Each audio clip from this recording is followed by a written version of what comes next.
Is there any single ingredient that's a miracle that does everything? No. And that's, now that I have access to a public forum for the first time in my career, instead of in the scientific community and also in private clinics and hospitals, now that I can talk to everybody by virtue of the internet and other mediums, I've had a personal irritation with this. No, there is no such thing as one single ingredient. And that's what's bothered me about the American people. They have been assaulted with advertising for years on the latest this, the latest that. In actual fact, every single ingredient is available to anybody. Any of you out there looking at this, listening to me, if you really want to, you can go get a licensed laboratory, you can go get the CTFA library, and you can look up any ingredient that you ever hear about and buy it. And then you can put it into a product, never mind the delivery system of the product, never mind what else is in it, and sell it to everybody and do a great big ad. Oh, stabilize Esta vitamin C, miracle, reestablishes collagen, gets rid of everything. That isn't how it works. Certainly everything is available, but A, it's the raw material source and how it's processed, hopefully by the company itself, and B, it is the synergism of what's worked in with it as far as formulation, and C, it's in the delivery system that the client at the other end puts on the skin. How are these goodies, assuming they are full strength, going to get there to do the job? You see, all of this has to go into it, and it's a very careful and tedious and research-oriented, time-consuming process. You just don't put things together because they're popular. And yet, how many of you know that when a new ingredient comes on the market, such as azelaic acid or something like that, and let's go back to the alpha-hydroxy acid, the days of the acid rain, R-E-I-G-N. They were putting those into every product known to man. Even at gas stations, you could buy products with alpha-hydroxy acid. And yet it's the worst medium to put in a home product for many reasons. It's a great professional medium, but they're using mass amounts of it without even thinking.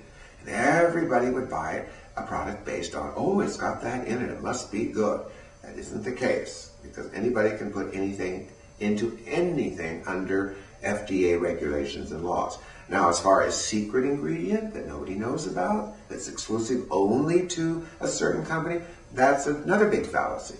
We're all being scrutinized constantly by the Federal Drug Administration and by the European Union Administration and by all the other regulatory people around the world. And I'm in every single country in the world. I know these nightmares that you have to go through. It would be impossible to get something secret. If you did, let's say, I've come across a few raw materials on my travels around the world, such as in Inner Mongolia. I found a wonderful plant that grows wild.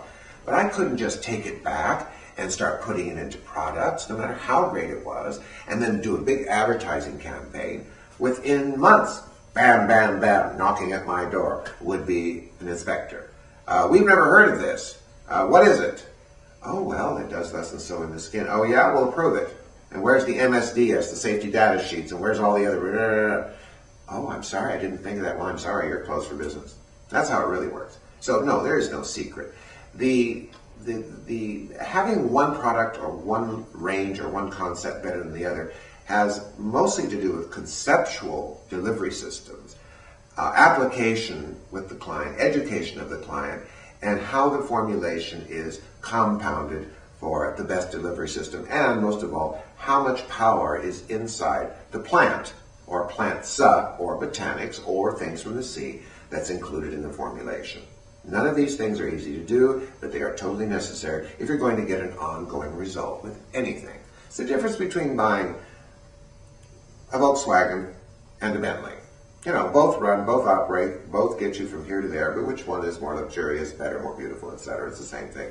You can sort of take care of the skin with almost anything. It's pretty strong, but how to make it bloom and return to its look of youth and what you enjoyed before is another story. That's the Rolls Royce. And that is expensive to make and hard to put together. And the education behind it must be in place if the public is going to know what to pick and what to use.